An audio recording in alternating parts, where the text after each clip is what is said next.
retrouve pour une nouvelle vidéo et je vous retrouve pour, comme chaque première vidéo du mois, un petit récap de lecture du mois précédent et je vais vous présenter ma palle du mois d'avril. Je m'excuse pour le bruit.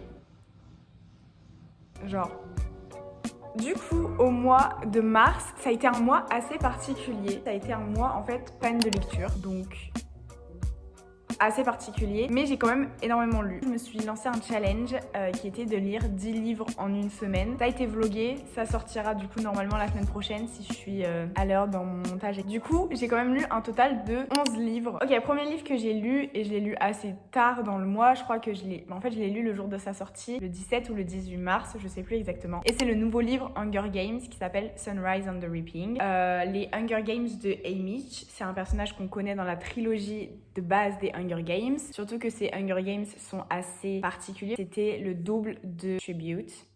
Je sais pas comment on dit en français. J'ai pas les termes en français, je suis désolée. Mais c'était le double de Tribute. Et du coup, au lieu d'avoir un garçon et une fille par district, c'était 2 garçons et 2 filles. Donc en fait, il y avait le double de personnes dans l'arène. Bref, ce livre a été incroyable. Il était encore mieux que ce que je pensais. Et j'ai mis la note de 4 étoiles sur 5. Et le livre que j'ai lu après, c'était If Only I Had Told Her. Lui, j'ai mis 3 étoiles sur 5. C'est la suite de If You Had Been With Me que j'ai lu au mois de février et que j'ai adoré. J'avais mis 5 étoiles à ce livre. Apparemment, de moi, ce que j'avais vu, il y a plein de gens qui avaient dit que le deuxième était encore plus triste que le premier parce que du coup tu sais ce qui se passe, tu sais machin, et c'est le après. Et moi j'ai pas trouvé, j'ai trouvé que le premier était vraiment super triste, j'ai pleuré, et le deuxième il était triste mais à aucun moment j'ai pleuré, à aucun moment j'avais forcément envie de pleurer, et même à certains moments j'ai trouvé que le livre était un peu redondant et j'ai trouvé ça un peu dommage parce que j'ai vraiment surkiffé le premier. Du coup voilà, 3 étoiles, c'est pas mauvais, mais c'est vrai que de passer d'un premier livre qui a 5 étoiles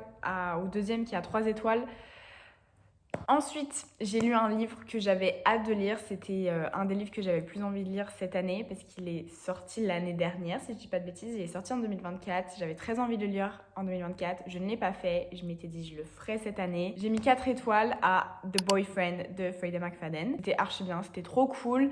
Le plot twist, je l'ai pas deviné. J'étais persuadée d'être sur un truc et en fait, c'était pas tout à fait ça. Il y avait une idée, mais l'idée, elle était loin. Elle était très très loin. Ça a été super facile à lire. Que demander de plus? Ensuite, j'ai lu Just Wanna Be Your Brother de Nin Gorman, qui est du coup la suite mais le préquel de Ashes Fall for the Sky, que j'ai aussi lu en février. Enfin, c'est une duologie que j'ai lu en février et du coup, j'avais appris qu'il y avait un 3e livre, j'étais pas au courant. Et je l'ai lu et c'est un prequel de cette duologie et j'ai pas aimé. J'ai pas trouvé l'utilité à ce livre. Le livre, il fait quasiment 500 pages, mais c'est 500 pages de choses qu'on sait déjà. Certes, c'est sur un point de vue différent, mais ça nous apporte quasiment rien. Le livre fait 500 pages, il aurait pu en faire 200, 230, honnêtement. Ensuite, j'ai lu Fool Me Twice, qui était du coup dans ma palle. C'était un livre qui est assez court, qui fait moins de 300 pages, et j'ai mis la note de 3 étoiles parce que c'était sympa, mais forcément, sur un livre qui fait 220 pages, tu peux pas... Enfin, c'est compliqué de mettre une étoile, une notation de folie, mais c'était un livre de romance. En fait, l'histoire n'est pas cliché, mais en fait, ce qu'on retrouve dans le livre est assez cliché. La fin est très prévisible, tout est très prévisible, tout est très cliché, mais c'était qualitatif, donc je peux pas enlever ça au livre. Pour vous donner très rapidement le pitch, c'est l'histoire d'une fille qui va réaliser la bucket list de sa meilleure amie qui est décédée d'un cancer, et dans cette liste, il y a prendre sa revanche sur l'ex-copain. Et donc la meilleure amie, son plan c'est de faire tomber l'ex-copain amoureux d'elle et de lui briser le cœur. Sauf que forcément, des sentiments vont se créer, je ne vous dis pas, mais vous voyez le schéma. Je suis sûre que même là, je vous dis ça, vous avez visuellement la fin en tête. Très prévisible, très cliché, mais ça fait l'affaire et c'était très sympa. Ensuite, j'ai lu un livre, je me suis lancée dans une série, A Good Girl's Guide to Murder. J'ai lu le premier et j'ai mis la note de 3 étoiles sur 5. C'était très sympa, c'était très cool, mais c'était assez différent de ce à quoi je m'attendais. Mais je pense que c'est de ma faute. Déjà, c'est du YA, et en fait, c'est plus du mystère qu'un thriller en vrai. Du coup, ça marchait pas trop. Mais c'est de ma faute, c'est parce que j'en ai fait des conclusions qui étaient pas les bonnes. Je me suis dit, oui, c'est un thriller.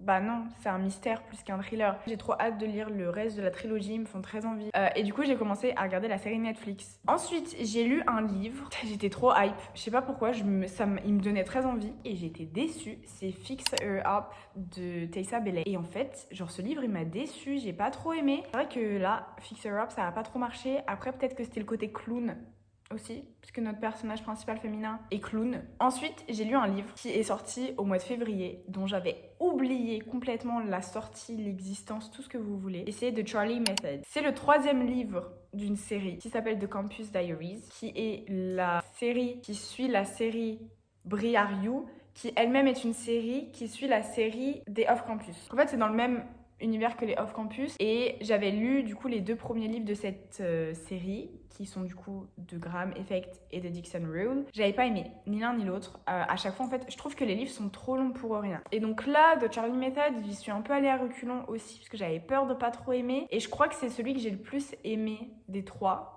Mais j'ai pas non plus kiffé. J'ai mis 2 étoiles, on se détend. The Charlie Method, c'est celui que j'ai le plus kiffé. Pourtant, le pitch, c'est celui qui me plaisait le moins. Parce que c'est un peu genre un truc de trouble. C'est pas vraiment trouble, mais bref, ils sont 3. Genre une meuf et 2 gars. Et je suis en mode, je sais pas si c'est ma cam. Je crois que c'est pas ma cam, mais ça passait. En fait, la façon dont c'était écrit, ça allait. Surtout que, je sais pas. Honnêtement, j'ai pas d'argument, je sais pas. Ensuite, j'ai lu un autre livre, un thriller. Encore une fois, j'étais dans un petit mood, j'avais un peu envie. Et du coup, j'ai lu Five Survive, de la même autrice du coup que A Good Girl's Guide to Murder. Et j'ai bien aimé, mais encore une fois, c'était un peu long. Donc, j'ai été un peu déçue.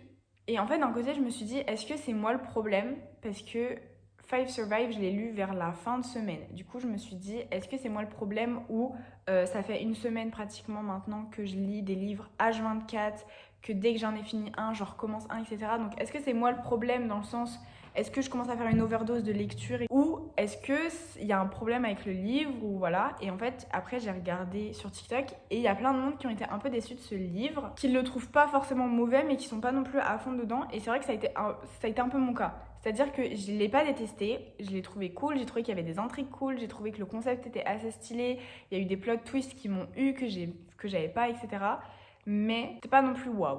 Du coup, j'ai mis 2 étoiles sur 5. Pas terrible, mais bon, je suis désolée. J'ai lu Act Your Age, Eve Brown, qui est le dernier livre de cette trilogie des Brown Sisters. Thank God. Si vous avez vu du coup les récaps et du mois de janvier et du mois de février, vous savez que j'ai lu et le premier et le deuxième dans ces mois respectifs et que j'ai pas aimé mes lectures. Je sais pas c'est quoi le problème, je sais pas si c'est l'écriture de l'autrice qui me plaît pas, si c'est vraiment cette trilogie avec ces personnages-là en question qui me plaisent pas, je sais pas. Mais je crois quand même que celui-là, c'est mon préféré des 3. J'ai mis 2 étoiles.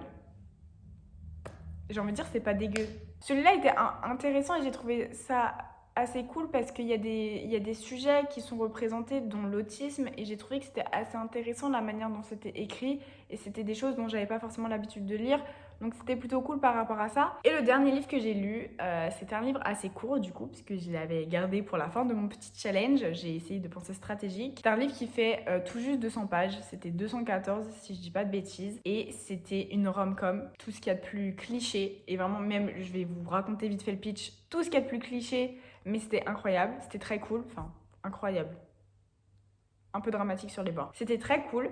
C'est The Upside of Falling, et c'est l'histoire d'une jeune fille qui adore lire, qui fait que lire tout le temps, qui n'a jamais été en couple, qui n'a jamais été amoureuse et qui ne croit pas en l'amour, et qui va se retrouver dans une fake relationship avec le BG du lycée, le footballeur, la star du lycée. Et voilà. Et je vous en dis pas plus, mais bon, vous savez comment ça se termine. J'ai pas besoin de vous faire un dessin. Je pense que tout le monde sait comment ça se termine. Mais c'était assez cute, c'était assez mimes. Les personnages étaient trop cool, ils étaient vraiment genre mimes. Ils m'ont pas énervé du tout. Il y a eu un peu de tout ce mois-ci. J'ai pas lu que de la romance pour une fois. J'ai lu d'autres genres. J'ai lu un peu de tout en termes de notation. Il n'y a pas eu de 5 étoiles, mais on a été proche des 5 étoiles, donc ça va. Je vais vous présenter du coup maintenant ma palle d'avril. Ok, j'ai mis 4 livres et j'ai essayé de mettre des livres qui étaient assez différents et qui étaient sur ma palle mentale depuis un petit moment. Du coup, j'ai mis dans un premier temps The 7 Years Sleep de Ashley Poston,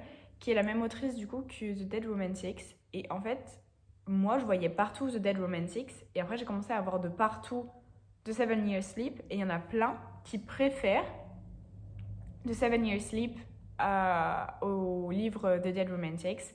Et je l'ai lu il y a pas très longtemps, The Dead Romantics, et j'ai vraiment genre grave aimé. C'est un des livres préférés d'une de mes meilleures amies. Et du coup, je me suis dit, il faut que je lise ces autres livres. Ensuite, j'ai mis Good Girl, Bad Blood de Holly Jackson, du coup, qui est la suite de A Good Girl's Guide to Murder, parce que forcément, je vais devoir lire la suite. Je me dis qu'à tout moment, je lis même le 3e livre. Parce que je vous avoue que je suis un peu hype de voir la suite. Même si le premier, j'ai mis que 3 étoiles et que du coup, c'était cool, mais sans plus. La suite me hype vraiment. Donc bon. Ensuite, j'ai mis une romance très contemporaine. C'est une autrice que j'aime beaucoup.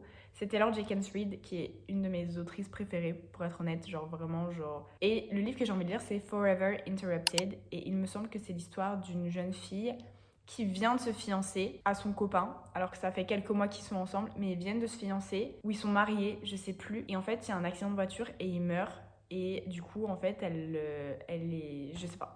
En fait, je sais pas de quoi ça parle. Et dernier livre de ma palle d'avril, c'est un livre, on se demande pourquoi il est là, mais c'est 1884. Non, si. 1800... Non, pas 1800. 1984 de George Orwell. Me posez pas la question, j'ai pas de réponse à vous apporter. Pourquoi j'ai envie de lire ce livre, je ne sais pas. En fait, j'ai toujours eu envie de lire ce livre parce que c'est quand même un classique de la littérature anglaise. Je l'ai jamais lu, alors que je sais un peu de quoi ça parle. Je sais que c'est genre Big Brother, etc. Mais je l'ai jamais lu et je pense que c'est un livre qui peut être trop intéressant à lire, surtout un peu dans le climat actuel de notre société. Je pense que ça peut être intéressant. Et voilà, enfin, j'ai envie de le lire. Donc je vais le lire, écoutez, c'est tout pour cette vidéo. J'espère que ça vous a plu. J'ai essayé de faire court. Est-ce que ça a été court au final ? Je sais pas. Merci d'avoir regardé cette vidéo. Je vous dis à très bientôt pour une nouvelle vidéo. Bye. Bisous.